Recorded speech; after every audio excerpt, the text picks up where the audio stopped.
Students question हमसे कह रहा है form the pair of linear equations in the following problems and find their solutions graphically. ठीक है, इसका फर्स्ट पार्ट क्या कह रहा है पहले उसको सॉल्व करेंगे फिर मैं आपको समझाऊंगा। 10 students of class 10 took part in the mathematics quiz. Is it clear? हाँ जी sir. If the number of girls 4 more than the number of boys, find the number of boys and girls who took part in the quiz. देखो बिल्कुल simple है। Question हमसे ये कह रहा है कि हमें जो गिवन कंडीशंस दे रखी है इनसे आपको क्या बनानी है, पहले लीनियर इक्वेशंस बनानी है और फिर उन लीनियर इक्वेशंस को ग्राफिकली वी के अंदर भी सॉल्व करके बताना है। तो देखो करना क्या है, सबसे पहले बताऊं, बिल्कुल सिंपल है। क्वेश्चन ने क्या क्या इंफॉर्मेशन दे रखी है सर, हमारे पास में इंफॉर्मेशन ये है कि एक क्विज हुआ मैथ्स का, उसके अंदर दो टाइप के स्टूडेंट थे, एक गर्ल्स थी दूसरी बॉयज थे। टोटल कितने स्टूडेंट्स हैं सर 10। तो गिवन लिखे सबसे पहले, यस सर। क्या लिखा गिवन, कितना है टोटल स्टूडेंट्स, कितने दे रखे हैं सर, टोटल स्टूडेंट हो गए हमारे पास में 10। पहला काम हो गया। हाँ जी सर। मुझे एक चीज बताओ, क्या ये total students number of girls plus number of boys है क्या? हाँ जी सर। तो हम क्या कर सकते हैं, let number of girls equal to x ले लो, पहली चीज क्लियर। हाँ जी सर। और number of boys equal to y ले लो। देखो कोई प्रॉब्लम नहीं है, आप बॉयज को एक्स ले सकते हो और गर्ल्स को वाई ले सकते हो, इसमें कोई प्रॉब्लम की बात नहीं है। तो इसका मतलब क्या मैं क्वेश्चन के अकॉर्डिंग ये कह सकता हूं कि sir x plus y equal to 10 होगा, यस और नो? यस सर कह सकते हैं। तो according to question x plus y equal to 10, this is equation number 1। पहला काम हो गया। हाँ जी सर। अब देखो दूसरा काम, सेकंड पार्ट हमसे क्या कह रहा है, क्वेश्चन हमसे कह रहा है if the number of girls is 4 more than the number of boys. ठीक है, मतलब क्या हुआ, number of girls is 4 more than number of boys, कि गर्ल्स कितनी है अपने पास में एक्स है। तो क्या ये यही कंडीशन कह रहा है कि जो टोटल गर्ल्स हैं वो मेरी नंबर ऑफ बॉयज से कितनी ज्यादा है, 4। Is it clear? Yes sir.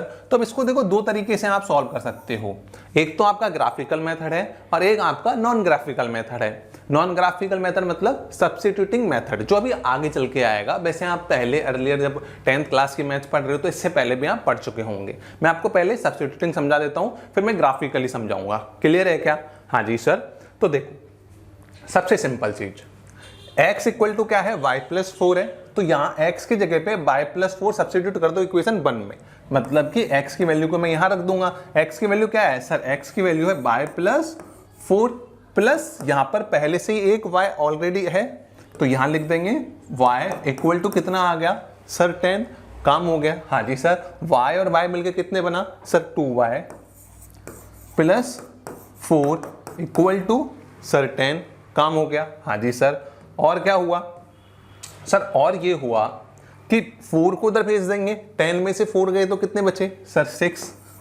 2y equal to 10 minus 4 equal to 6। तो y इक्वल टू क्या आ गया, 6/2, मतलब कितना हो गया सर, 3 हो गया।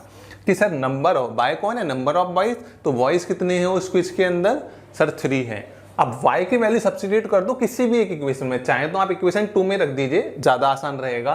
तो x इक्वल टू क्या आ जाएगा सर, x इक्वल टू आ जाएगा y की वैल्यू 3 और प्लस का 4 पहले से ही है, यहाँ पर आ गया 7। तो हम क्या कह सकते हैं कि x इक्वल टू क्या हो गया हमारे पास, 7। तो उस क्विज के अंदर बेसिकली 7 गर्ल्स थी एंड 3 क्या थे, अपने बॉयज थे। क्या काम हो गया क्या? हाँ जी सर हो गया। अब एक और चीज समझो कि सर सब्स्टिट्यूटिंग मेथड तो अभी आया ही नहीं है, हमको ग्राफिकली सॉल्व करवाना है। तो देखो बिल्कुल सिंपल है, पहले इक्वेशन फॉर्म करवाने का था, हो गया। अब देखो अगर मान लो इसको ग्राफिकली सॉल्व करना है तो क्या करोगे, याद हो तो मैंने आपको एग्जांपल्स करवाए इससे पहले। हाँ जी सर। तो देखो एग्जांपल्स में मैंने आपको क्या समझाया था, यहां अपनी पहली इक्वेशन कौन सी है, x plus y equal to 10। तो क्या मैं इसका यूज करके y इक्वल टू क्या लिख सकता हूं सर, 10 माइनस एक्स, समझाया था। हाँ जी सर।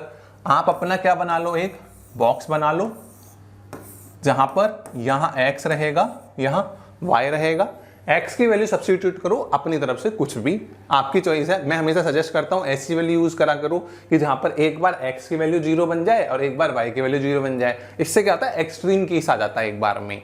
क्लियर है? x की वैल्यू 0 ली तो y की वैल्यू कितनी आ गई सर 10। y की वैल्यू 0 किस केस में होगी सर, जब x की वैल्यू 10 होगी तो x की वैल्यू 10 ले लो और y की वैल्यू कितनी हो गई 0। चाहे तो आप यूजुअली, मेरा हमेशा सजेशन रहता है 3 to 4 वैल्यूज आप मिनिमम निकाल लिया करो, जरूरी नहीं है बट मेरा सजेशन है। तो आपका x की वैल्यू 1 रख लेंगे तो y की वैल्यू 9। इस टाइप से तो आप कुछ भी निकाल सकते हो। 2 रखेंगे, बिल्कुल सिंपल क्वेश्चन है, तो कितना हो जाएगा 8। पहला काम हो गया क्या? हाँ जी सर। तो पहले इसको रिप्रेजेंट कर लो ग्राफ में, कर ले ग्राफ में। हाँ जी सर। तो देखो ये मेरा ग्राफ हो गया 0 का, 1 2 3 4 5 6 7 8 9 10। सिमिलरली -1 -2 -3 डॉट डॉट, क्योंकि माइनस में अपने पास वैल्यू आई नहीं अभी तक तो इसकी रिक्वायरमेंट अभी तो नहीं है। हाँ, सेकेंड इक्वेशन में आ जाए तो बात अलग है।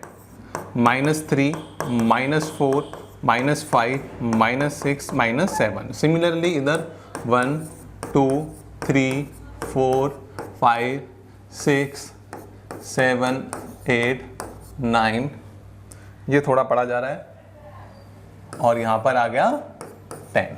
Is it clear? हाँ जी सर। अब एक चीज समझना ध्यान से, वो क्या है सर कि पहली इक्वेशन तो हमारे पास आ गई, अब दूसरी इक्वेशन क्या है सर? दूसरी है y = x + 4। तो अपने यहां पर आप चाहें तो y की वैल्यू जब x = 0 रखेंगे, अगेन ब्रैकेट लगाया, x और y, x की वैल्यू 0 रखा। हाँ जी सर। तो y की वैल्यू कितनी हो गई सर 4 हो गई। x की वैल्यू 1 रखा तो y की वैल्यू 5 हो गई। x की वैल्यू 2 रखा, y की वैल्यू 6 हो गई। और मैंने आपको कहा था एक वैल्यू 0 की भी निकाल लिया करो, कहा था कि नहीं कहा था? हाँ जी सर। तो y की वैल्यू 0 कब होगी? जब x की वैल्यू -4 होगी। तो -4 रखने पे y की वैल्यू कितनी हो गई हमारी? 0 हो गई। पहले वाले केस को रिप्रेजेंट करते हैं 0, 10, मतलब x एक्सिस पे 0, मतलब ये इसी लाइन पे होगा, प्लस y एक्सिस पे कितना चलना है? 10 चलना है। तो हमारा ये पॉइंट जो बनेगा, मान लो a पॉइंट है, तो वो इस जगह रिप्रेजेंट होगा। पहला काम हो गया। हाँ जी सर।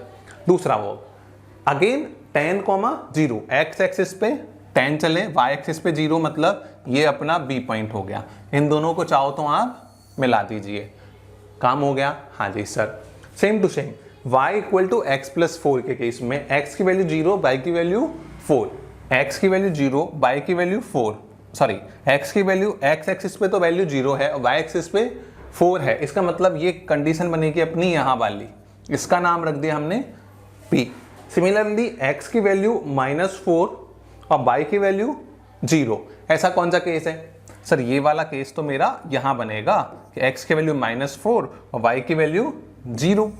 तो आप चाहें तो देखो ये लाइन हमारी क्या हो गई, इधर ही एक्सटेंड होगी, लेकिन ये तो सॉल्व भी नहीं हो पाएगी कि नहीं हो पाएगी? नहीं सर, नहीं हो पाएगी। तो इसलिए ये जो 1 2 3 4 वाली मैंने कहा था मैक्सिमम केसेस में एक दूसरे को पहले ही कट कर देगी, नहीं तो ये इस टाइप से आगे बढ़ जाएगी। तो ये अपने क्या होंगे, जब इसको आप एक्सटेंड करोगे तो ये आपके इस पॉइंट पे टच होगी, जहां पर आपके पास में एक x की वैल्यू तो क्या आ जाएगी 7 आ जाएगी और y की वैल्यू क्या आ जाएगी 3 आ जाएगी। मैंने थोड़े रफली तरीके से किया, जब आप ग्राफिकली करोगे तो देखना ये बिल्कुल 7 और 3 की रेंज में ही बनेगी।